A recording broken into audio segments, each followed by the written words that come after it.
TDP manifesto విడుదలలో Telugu జాతికి అవమానం జరిగిందన్నారు విశాఖ నార్త్ నియోజకవర్గ వైసీపీ అభ్యర్థి కేకే రాజు.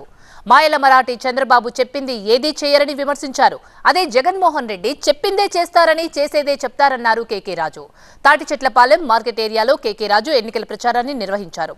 ఈ సందర్భంగా మార్కెట్ పెద్దలు, పలువురు నేతలు వైసీపీలో చేరారు. మళ్లీ అధికారంలోకి వచ్చాక వ్యాపారులను మరింత అభివృద్ధి పదంలోకి తీసుకొచ్చే ప్రణాళికలున్నాయన్నారు నార్త్ వైసీపీ అభ్యర్థి కేకే రాజు.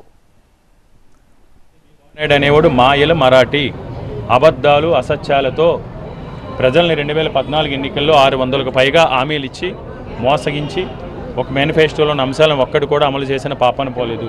ఈరోజు జగన్మోహన్ రెడ్డి గారు మేనిఫెస్టోని ఒక భగవద్గీతగా, ఒక బైబిల్గా, ఖురాన్గా భావిస్తానని చెప్పి 2019 ఎన్నికల్లో ఏదైతే హామీలు ఇచ్చారో, ఏదైతే వాగ్దానాలు ఇచ్చారో, ఏదైతే మేనిఫెస్టోల అంశాలు ఉన్నాయో వాటన్నిటిని కూడా 99.5% పైగా అమలు చేసిన మొట్టమొదటి ముఖ్యమంత్రి ఈ దేశంలో వైఎస్ జగన్మోహన్ రెడ్డి గారు మాత్రమే. జగన్మోహన్ రెడ్డి గారు చెప్పేది మాత్రమే, చేసేది మాత్రమే చెప్తారు. చెప్పింది ప్రతిదీ కూడా చేస్తారు. చెప్పిన దానికంటే మిన్నగా చేస్తారు. చెప్పిన సమయానికంటే కూడా ముందుగా చేస్తారని ఈ దేశంలో మిగతా రాష్ట్రాల నాయకుడు కూడా జగన్మోహన్ రెడ్డి గారిని అభినందిస్తున్నారు.